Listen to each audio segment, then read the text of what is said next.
Assalamualaikum warahmatullahi wabarakatuh. Kami dari kelompok 4 akan mempresentasikan hasil diskusi kami terkait materi aspek manajemen dan organisasi. Sebelumnya, saya akan memperkenalkan anggota dari kelompok 4 yang terdiri dari Ilvia Rohaya, Alfiena Damayanti, Retno Graha Putri, Rista Septiani, Nurin Sabrina Fitriani, Feni. Dalam aspek manajemen dan organisasi terdapat 4 pokok pembahasan. Yang pertama, perencanaan, yang kedua, pengorganisasian, yang ketiga, pengarahan, yang keempat, pengendalian. Pertama, perencanaan. Perencanaan yang dilakukan Gria Asri Properti Syariah adalah perencanaan untuk proyek baru dan pengembangan usaha. Sebelum pengerjaan proyek, Direktur Utama beserta Divisi Pemasaran, Divisi Teknik dan Teknologi, Divisi Administrasi, Divisi Keuangan, dan Divisi Proyek akan membuat perencanaan untuk pertama, mencapai target perusahaan seperti jangka waktu proses pembangunan, kedua, target penjualan, ketiga, rencana anggaran biaya, keempat, kegiatan promosi untuk mendukung penjualan, serta target realisasi KPR. Pengorganisasian atau disebut dengan organizing.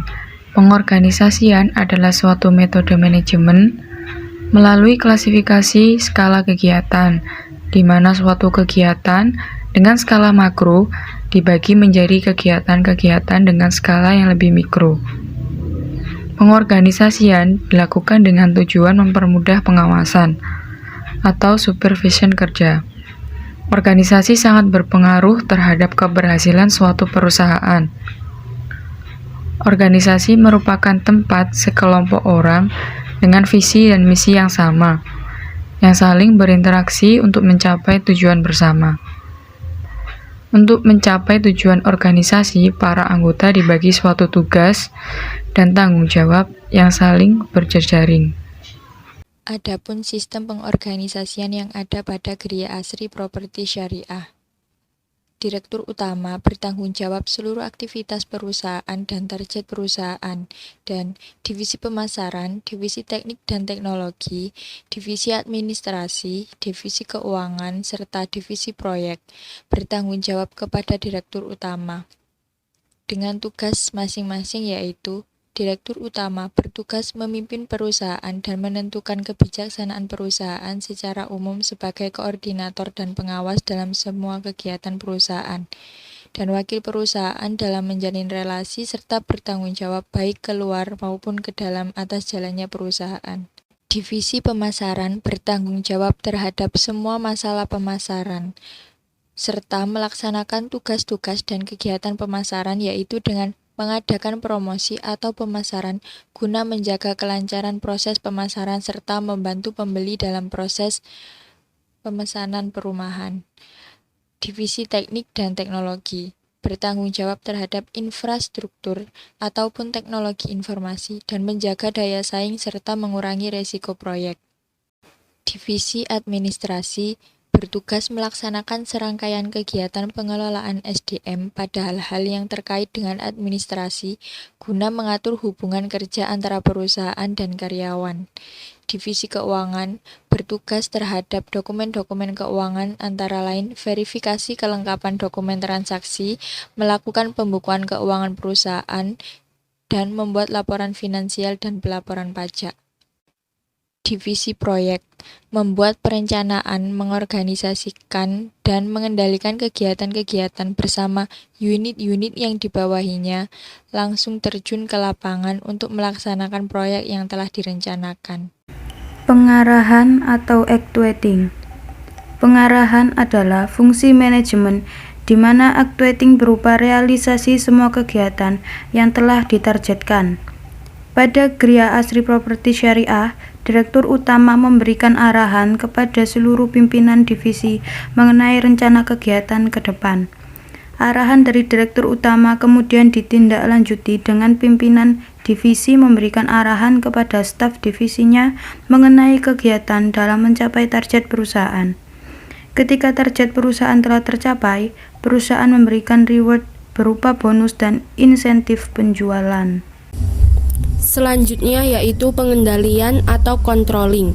Fungsi dari pengendalian adalah untuk mengevaluasi seluruh program dan kegiatan yang ditentukan untuk melakukan perencanaan. Fungsi controlling ini melihat apakah pekerjaan yang dilakukan mencapai target perusahaan. Evaluasi dapat dilakukan dengan laporan kegiatan secara rutin dari staf kepada pemimpin divisi yang kemudian diteruskan kepada direktur utama. Dalam hal controlling ini, proyek pembangunan Gria Asri Properti Syariah, direktur utama dibantu dengan divisi proyek langsung terjun ke lapangan untuk melakukan pengecekan pembangunan dan memantau kegiatan para karyawan. Setiap minggu atau setiap bulan juga dilakukan pengecekan laporan keuangan dan kondisi dari perumahan serta melakukan evaluasi terhadap target pemasaran. Manajemen sumber daya manusia, perekrutan, Gria Asri Properti Syariah dalam merekrut karyawannya tidak membatasi standar pendidikan. Siapa saja bisa bekerja sesuai dengan kebutuhan perusahaan dan diharapkan dapat membuka lapangan pekerjaan bagi masyarakat sekitar pembangunan. Tetapi untuk divisi tertentu, Gria Asri Properti Syariah memiliki kriteria dan batasan pendidikan dan kriteria lainnya.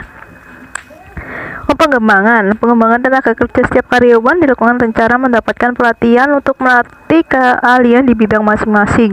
Bisa juga melalui seminar atau workshop dan juga mengikuti training. Pengembangan ini diberikan untuk karyawan baru maupun karyawan yang sudah berpengalaman. Kompensasi dan punishment.